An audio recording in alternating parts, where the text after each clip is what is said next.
Market में दोस्तों आज के दिन भी तेजी के साथ में क्लोजिंग हुई है। पिछले 3 दिन से अपन देख पा रहे हैं कि मार्केट अच्छा करा है। जैसे न्यूज़ आई थी कि डील साइन होगी, उसके बाद से मार्केट अच्छा ही परफॉर्म करा है। कभी एफआईज बेचती है, कभी खरीदती है, वो अलग बात है। लेकिन निफ्टी देखे या फिर ब्रॉडर पर्सपेक्टिव से देखे तो मार्केट ने अच्छा ही किया है। निफ्टी 96 पॉइंट्स ऊपर है, 0.40% की तेजी। निफ्टी बैंक भी आधे परसेंट की तेजी देके बंद हो चुका है। मिड कैप स्मॉल कैप भी लेस देन 1% ऊपर जाके बंद हुए हैं। अब देखिए कल के कंपैरिजन में, या हम बोल सकते हैं परसों के कंपैरिजन में, हम ये देख रहे हैं कि एडवांस की जो कंपनीज है उनकी संख्या कम होती जा रही है। यानी जो निफ्टी ऊपर जा रहा है, जो सैचुरेशन पॉइंट होता है शॉर्ट टर्म का, जो भी न्यूज़ आती है उसकी तेजी बनती है, लेकिन वो तेजी खत्म भी होती है क्योंकि सब चीज़ें प्राइस इन होती है। ठीक है, जितनी अच्छी न्यूज़ उतनी अच्छी तेजी, और उसके बाद में चीज़ें रुक जाती है या पेस कम हो जाता है। वही चीज़ कल परसों हमने डिस्कस किया था कि निफ्टी ब्रेकआउट कर चुका है, बट जो पेस है चलने का डेटा के हिसाब से वो काफ़ी स्लो दिखाई देता है। आप सेकंड ये भी देख सकते हैं कि जो सेक्टर्स हैं, पहले ऑलमोस्ट हर एक सेक्टर प्लस में था। कल हमने देखिए 4 सेक्टर्स नीचे, आज हाफ हाफ सेक्टर्स के अंदर ये डिवाइडेशन हो चुका है। क्या कारण है इसके पीछे का, उसको चेक कर लेते हैं, फिर एक सेक्टर है उसके ऊपर डिस्कशन करते हैं, स्टॉक्स के ऊपर भी बातचीत होगी। फर्स्ट अपन देखते हैं कि ग्लोबल मार्केट के अंदर क्या कुछ चल रहा है। ईरान ने धमकी दी है इसराइल को कि अगर इसराइल कंटिन्यू अटैक करता है लेबनान के ऊपर तो फिर हम भी एक्शन लेंगे। यही बात मैं आपको बता रहा था काफ़ी टाइम से कि अभी तो फ्राइडे के दिन के पहले भी काफ़ी सारी चीज़ें प्ले होगी, ये धमकीबाजी नहीं होगी ख़त्म, काफ़ी टाइम लगेगा इसको। लेकिन सबसे इंपॉर्टेंट है क्रूड का प्राइस, वो आगे चल के चेक करेंगे अपन, लेकिन ये धमकी अभी मिली है ईरान की तरफ से। ठीक है, इसके बाद में आप देख सकते हैं कि ट्रंप ने भी धमकी दे दी है कि ये जो अग्रीमेंट है कॉन्क्लूसिव नहीं है, यानी आखिरी नहीं है, फाइनल नहीं है। धमकी दी है अगर अनएक्सेप्टेबल कुछ भी ईरान ने किया। ठीक है, इसके बाद में आगे चलते हैं और इसमें अपन चेक कर लेते हैं। कुछ आर्टिकल्स में मेंशन कर रखा है कि ट्रंप बॉम्ब्स ड्रॉप करेगा। अगर ऐसा हो जाता है डेफिनेटली फिर मार्केट नीचे जाएगा, क्रूड वापस ऊपर जाएगा, लेकिन अभी तक ऐसा कुछ है नहीं। शूटिंग के लिए भी यहाँ पे बातचीत की है, बट ये सिर्फ धमकी है। जब तक रियल अटैक नहीं होगा, जब तक कोई भी फर्क आई थिंक क्रूड को नहीं पड़ेगा। और सबसे इंपॉर्टेंट है हॉर्मुज। लेट्स सी कि फ्राइडे के दिन स्विट्जरलैंड में किस तरह का एमओयू आता है और उसके अंदर हॉर्मुज को लेकर क्या कुछ डिस्कशन होता है, क्योंकि अभी वही कंफ्यूजन है कि 60 डेज फ्री होगा, उसके बाद में फी लगेगी या फिर कुछ और बात है। यहाँ पे आप देख सकते हैं कि ट्रंप ने कहा है एमओयू ये कोई सैंक्शंस प्रोवाइड नहीं करता है, या सैंक्शंस की जो रिलीफ है वो प्रोवाइड नहीं करता ईरान को, लेकिन ये फ्यूचर डिस्कशंस करेगा, यानी फ्यूचर के जो डिस्कशंस है वो इसके अंदर प्लान हो जाएंगे। निफ्टी को देखें तो यस, क्रूड के हिसाब से निफ्टी बिहेव कर रहा है। क्रूड ने काफ़ी अच्छा ब्रेकडाउन दिया था, निफ्टी ने एक स्मॉल ब्रेकआउट दिया है। कैंडल आपने देखी रेड थी, लेकिन कल का जो हाई था पिछले हाई को तोड़ नहीं पाया, आज के दिन उसको भी तोड़ दिया है। तो यस, मार्केट का पेस स्लो है, लेकिन मार्केट रिवर्सल दे चुका है और निफ्टी टेक्निकली ब्रेकआउट कर चुका है। फिलहाल छोटे मोटे रेसिस्टेंस निफ्टी को फेस करने को मिलेंगे, जैसे कि आज मिला ये वाला रेसिस्टेंस, उसके बाद में ये रेसिस्टेंस है, उसके बाद में ये भी एक रेसिस्टेंस है। तो ये कुछ छोटे मोटे रेसिस्टेंस अब निफ्टी के फेस होने वाले हैं। अब दोस्तों आ जाते हैं निफ्टी इंडिया डिफेंस यानी डिफेंस सेक्टर के ऊपर। टोटल 4% का जंप है। मार्केट ने आज तेजी दी है लेस देन 1%, और जो सेक्टर्स भी हमने देखे उसके अंदर भी कुछ खास नहीं था, लेकिन यही सेक्टर है जो सबसे अच्छा चला है, तकरीबन 4% की तेजी इसमें मिली है। न्यूज़ आती है दोस्तों कि इंडिया का जो डिफेंस प्रोडक्शन है वो जा चुका है अपने ऑल टाइम हाई पर, रिकॉर्ड उसने दर्ज किया है। तकरीबन 1.7 लाख करोड़ रुपीस का जो प्रोडक्शन है वो इंडिया के डिफेंस सेक्टर का हो चुका है। काफ़ी अच्छी तेजी है देखने को मिल रही है और काफ़ी अच्छे नंबर्स हैं। अगर मैं इसको थोड़ा सा डिटेल में आपको समझाऊं, सिंपली आप नोट कर सकते हैं कि ऑल टाइम हाई टच कर चुका है। 15% का इंक्रीज है ये प्रीवियस ईयर की कंपैरिजन में। प्रीवियस ईयर में 1.54 लाख करोड़ का था, अभी के समय 1.78 लाख करोड़ रुपीस का हो चुका है। साथ में आप देख सकते हैं defence production more than double हो चुका है, यानी डबल से भी ज़्यादा हो चुका है पिछले 5 सालों में, क्योंकि वहाँ पे जस्ट 84,000 करोड़ का आसपास था। वहाँ से काफ़ी अच्छी तेजी मिली है। प्रोडक्शन बढ़ने का मतलब यह है कि आप एक्सपोर्ट कर पा रहे, आप इंडियन जो डिफेंस वहाँ पे भी आप उसको सेल कर पा रहे।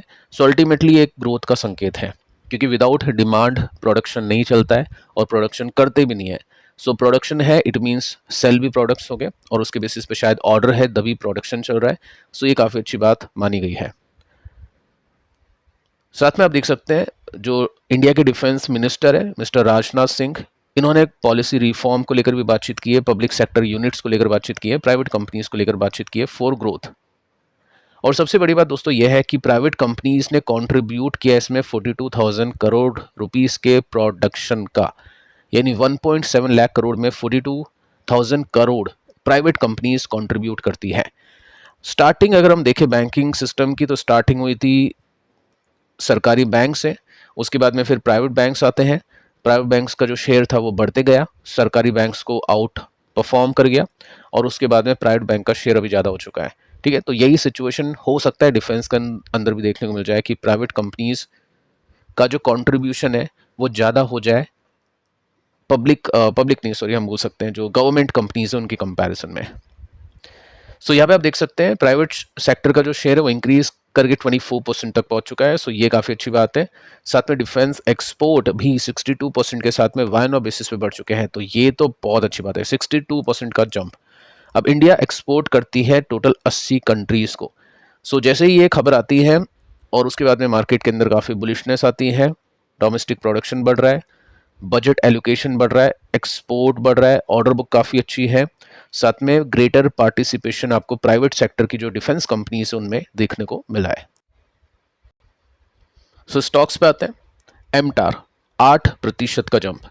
तो काफ़ी टाइम से एमटार वो नहीं कर रहा है जो काफ़ी टाइम से हम देख पा रहे हैं, जिसमें ऑल टाइम हाई स्टॉक लगाते जा रहा है, लेकिन स्टॉक ने आज अच्छी तेजी दी है। अब टेक्निकली क्या सिग्नल है उसको चेक कर लेते हैं। 272 का पी रेशियो है। सो एमटार को देखने से पहले दोस्तों आपको ब्लूम एनर्जी को देखना पड़ेगा, क्योंकि ब्लूम एनर्जी के ऊपर सब खेल टिका हुआ है। आई थिंक 50 या मोर देन 50 या 60% जो भी कमाई है वो ब्लूम एनर्जी से होती है एमटार की।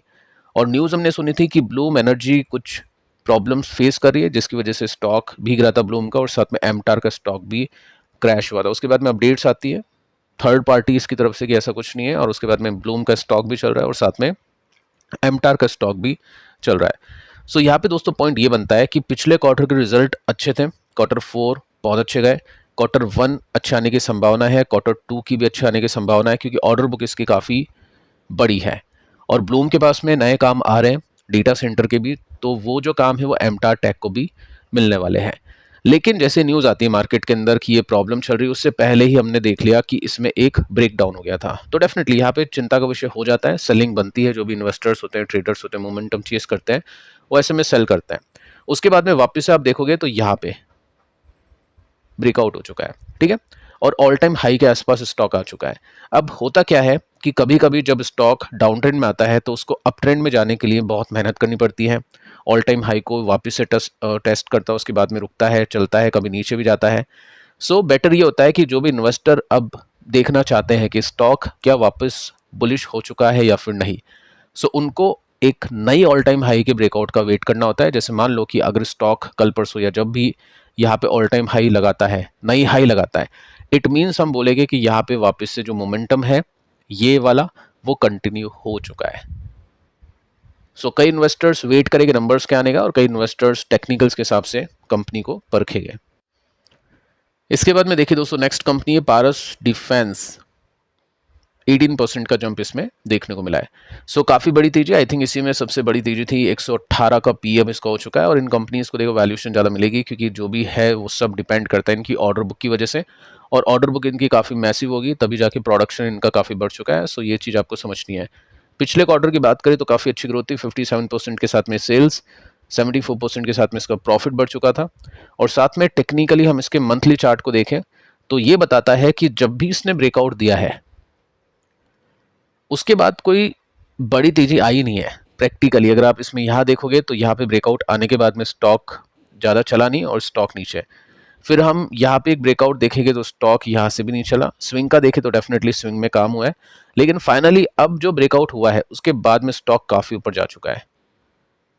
सो ये ब्रेकआउट काफ़ी इंटरेस्टिंग है। लेट्स सी कि आगे स्टॉक किस तरह से चलता है। इसके बाद में अगर हम इसके डे चार्ट को देखें तो काफ़ी अच्छे वॉल्यूम के साथ में स्टॉक चल रहा है, which is very good, but already all time high पे जा चुका है, कोई करेक्शन नहीं है, कोई रिवर्सल नहीं है। सो यहाँ पे जो भी होल्ड कर रहे हैं इन्वेस्टर्स वो डेफिनेटली इसको होल्ड करना पसंद करेंगे अगले क्वार्टर के रिजल्ट्स के लिए। इसके बाद में एचएल, जिस दो कंपनीज हमने देखी प्राइवेट सेक्टर की, दो कंपनीज हम सरकारी देख लेते हैं। यहाँ पे एचएल ने 5% की अच्छी तेजी दिखाई है। वैल्यूएशन कम है क्योंकि इनके पास में ऑर्डर कम है प्राइवेट कंपनीज के कंपैरिजन में, जो हमने देखा कि प्राइवेट कंपनीज का शेयर बढ़ रहा है, अब बढ़ते बढ़ते 24% हो चुका है। ये आगे चल के 30 भी हो सकता है, 40 भी हो सकता है। सो प्राइवेट कंपनीज में अभी के समय ज़्यादा दम है। सो यहाँ पे ईपीएस बीट है, रेवेन्यू बीट है, दोनों कंपनी मतलब दोनों फ्रंट के ऊपर कंपनी ने अच्छे नंबर्स दिए हैं। एक ब्रेकआउट का वेट है, अगर यहाँ पे ब्रेकआउट आ जाता है तो डेफिनेटली फिर वो इन्वेस्टर्स को सिग्नल मिल जाएगा। इसके बाद में नेक्स्ट कंपनी मचडॉक, और इसने भी 4% के आसपास की तेजी दी। वैल्यूएशन प्राइवेट कंपनीज के कंपैरिजन में कम है। यहाँ पे भी हमने देखा कि स्टॉक एक बार के लिए रिवर्सल दे चुका था, फिर अच्छे नंबर्स आए नहीं। सो अगर ये रेसिस्टेंस है, जिसको डेफिनेटली हम चार्ट के रूप में रेसिस्टेंस की तरह ही देखेंगे, सो ये ब्रेकआउट इसके लिए इंपॉर्टेंट है। अगर ये ब्रेकआउट आता है तो डेफिनेटली एक स्विंग की एक्सपेक्टेशन यहाँ पे इससे की जाएगी। अब देखिए स्टॉक्स में कई कंपनीज हैं, रिसर्च लगती है, कभी आपको प्राइवेट कंपनीज अच्छा करती हुई दिखाई देगी डिफेंस के अंदर, कभी आपको गवर्नमेंट कंपनीज अच्छा करती हुई दिखाई देगी।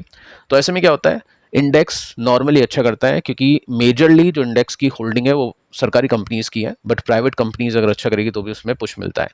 सो डिफेंस के इंडेक्स को लेने के लिए ईटीएफ होता है, एक्सचेंज ट्रेडेड फंड होता है। इसने भी आज 4% की तेजी दी। तो 1-2% की तेजी भी नहीं आई और 10-20% की तेजी भी नहीं आई, लेकिन 4% के आसपास की तेजी बनी है क्योंकि मैक्सिमम इसके पास में सरकारी कंपनीज हैं।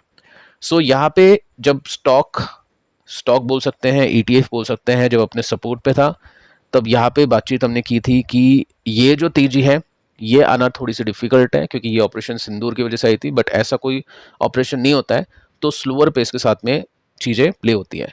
सो यहाँ से लेकर यहाँ तक, सपोर्ट से लेकर यहाँ तक, यानी आज की प्राइस तक स्टॉक 30% ऊपर जा चुका है। जो इंडेक्स है ईटीएफ है, और फिलहाल एक और ब्रेकआउट देने की तैयारी में है। सो इंडेक्स को लेने के लिए आई थिंक ब्रेकआउट से पहले जब भी कोई करेक्शन होता है उसी में देखते हैं, जैसे ये कुछ करेक्शंस थे, ये कुछ करेक्शंस थे। नेक्स्ट करेक्शन जब भी होगा तब इसको डेफिनेटली उस बेसिस पे डिस्कस करेंगे। तो फिलहाल इस वीडियो में इतना ही। पिछले 3 वीडियोस को देखना जो कल मैंने आपको दिए थे। मिलते हैं नेक्स्ट वीडियो में, तब तक के लिए बाय बाय।